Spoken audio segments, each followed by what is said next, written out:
Тірібосынов Айтория Еркінова. Қазіргі таңда Алматы мемлекеттік сервис және технологиялар колледжінің 2-ші курс студентімін.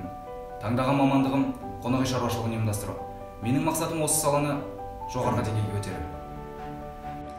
Мектеп қабырғасынан бастап, қоғамдық жұмыстарға белсене араласа бастадым. Сахнада өнер көрсетіп, өнердің қыр-сырын үйрендім десем де болады. Әртістік шеберлігі үйірмесіне қатысып, түрлі рөлдерді сомдадым. Поэзиядан да алшақ болмадым. Әсіресе Мұқағали Мақатаевтың өлеңдерін оқу мені жігерлендірді. Осы орайда ойыма бірінші болып оралғаны Қазақстанда әлемдік дамыған елдердің қатарынан көру болды.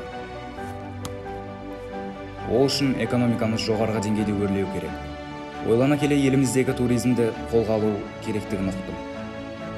Сервистік қызмет көрсету жақсы болса, туристерді көп болар анық.